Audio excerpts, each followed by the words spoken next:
Broncos still built down Denver. Today, it's a matchup in the 8th between the Kansas City Chiefs and the Denver Broncos. This is taken just shy of the 10 here.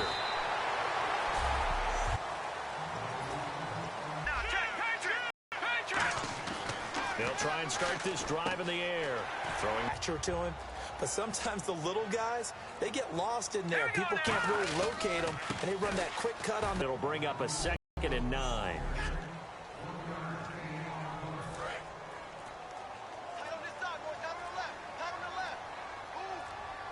Time running out here on the play clock.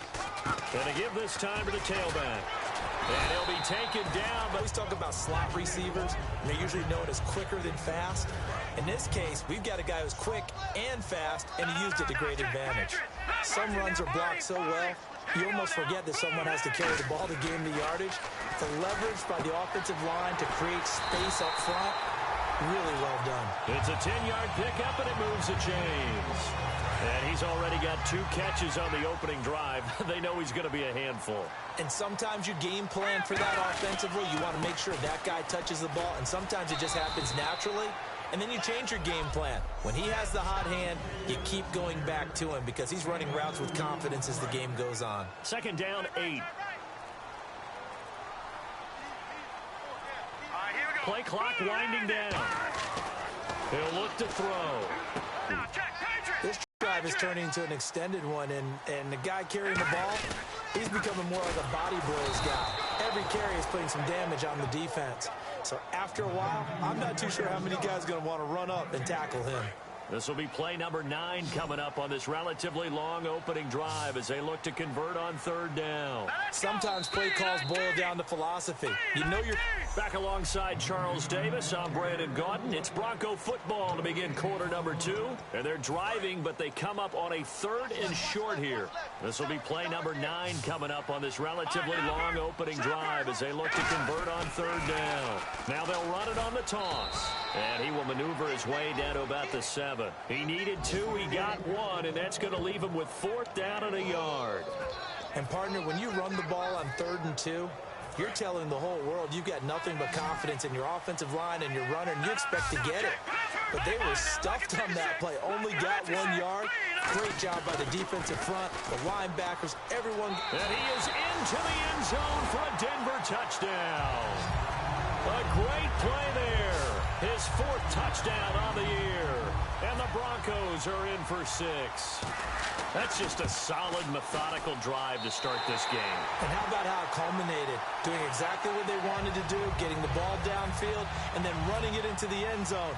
I'm just telling you, partner, when you run it in rather than throw it in, that hurts a defense psychologically a heck of a lot more. This will be fielded at the 8. Ooh, with a juke.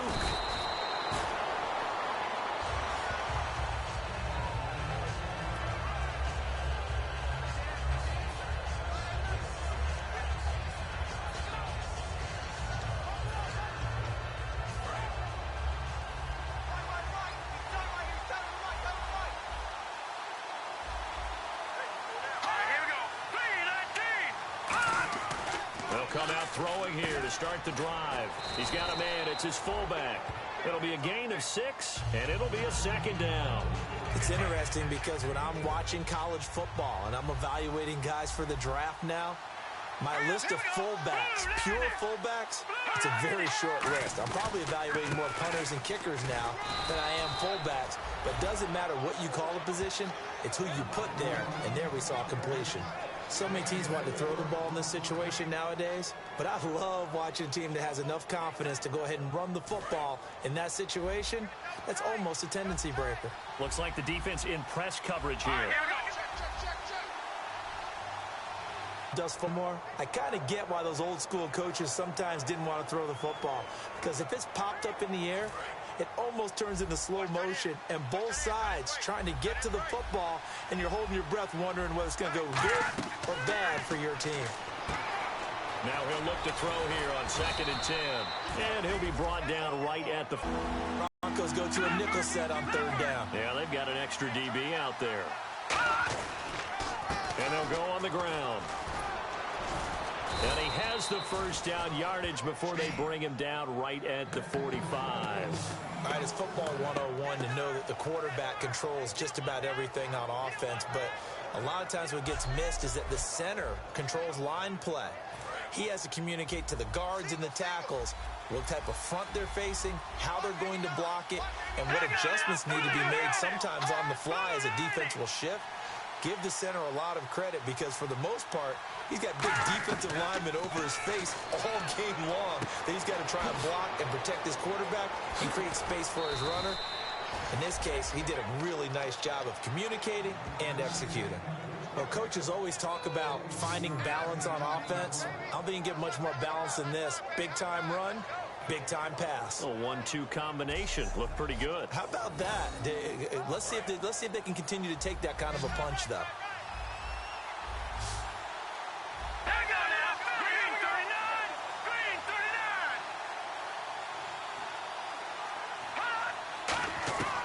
They'll look to throw here on first down.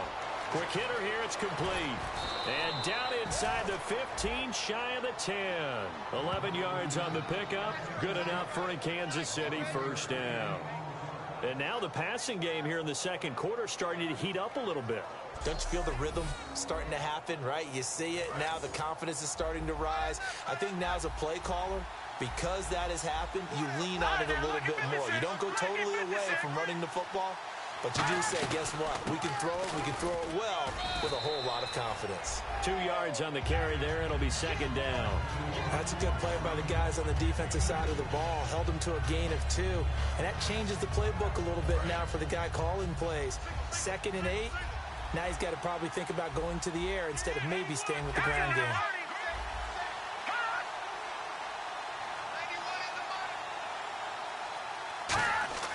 He'll look to throw. Oh, it's a screen pass. That's complete. And the stop will come inside the 5 at the 4.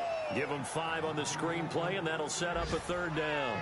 Everyone's got to be able to catch the football. Doesn't matter what position you play, but if you're on offense, be aware a ball may come your way. Here comes play number 9 now as they come up on a 3rd and 3.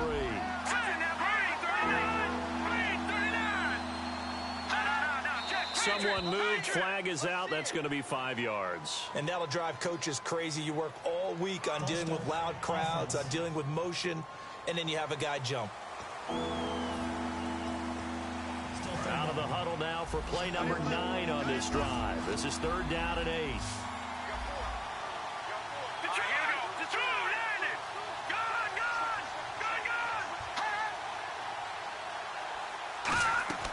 Off the play fake, he'll look to throw. Finding time. To the sideline, and oh, a nice catch there. Made sure the feet were inbounds, and they were. A reminder that when halftime rolls around, Larry Ridley will have all the highlights and analysis of this first half of play from our studios in Orlando. And this one is right through. And they are on the board, but still trailing. It's 7-3. And that field goal caps an 11-play drive. That's a lot of offense to run to only get 3 points, but they'll take them. Anytime you can put anything on the board, you run to your sideline somewhat happy.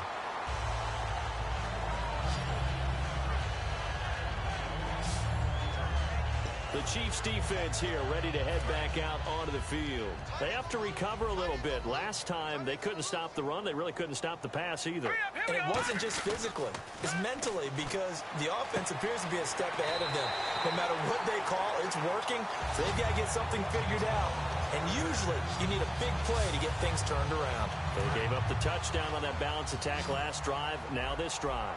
That was a nice completion on an out route, and those types of plays are the result of arm strength by the quarterback and timing by the receiver. And he will find his man on the outside. That one good for 10 yards, and that'll make it 2nd and a foot or so. If you're running out route, it's likely you're going to end up near the sideline. And what did we just see there? You got it. The benefits of practice. Toe tapping, foot dragging, picking it up, and making sure it was a catch. 5 yards is the pickup there as that extends this drive. Offensively, they liked their situation, so they tried to take a shot downfield, but no one was open. So it was tuck it in run time, and he picks up a first down. And they'll run it here. push his way forward here for a good little gain. He'll get a nice chunk there on the first down run, and it's 2nd and 4.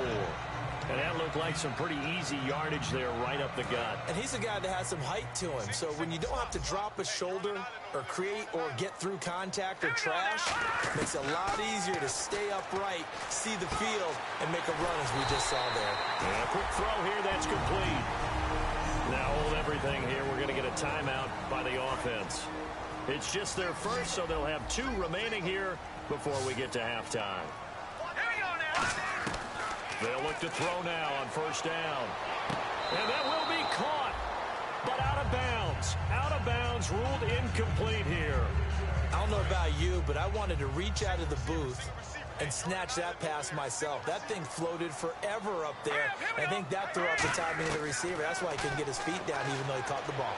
You know, Charles, I would have liked to have seen that. Yeah, me too. For you. I wanted to see you reach out and catch that. Yeah, you've heard about my hands, huh? And now a first down following that long gain. He's been a busy man here in this one, and there is showing off some nice footwork to stay in bounds. And with those types of catches and the volume that we've seen in this game, wouldn't you keep him busy as well? I would. Of course. You got to keep throwing it to him. He keeps making plays. Decent chunk of yardage still left here, 2nd and 7. Let's make this one simple. What a catch, especially the finishing part of getting his feet in bounds, toe tapping, and, of course, foot dragging. Little tapestry, if you will. Oh, I like it. It's an 8-yard pickup, and it leads to a 1st and goal. And that extra yardage makes this upcoming field goal attempt much more manageable. Agreed, because when you talk to defensive coordinators, they always tell us the 35-yard line on our side of the field, that's the line we guard the most aggressively, because once they get there, they believe they're in field goal range.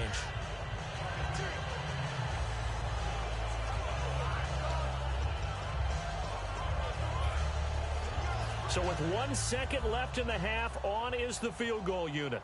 From the left hash, should be a fairly easy here.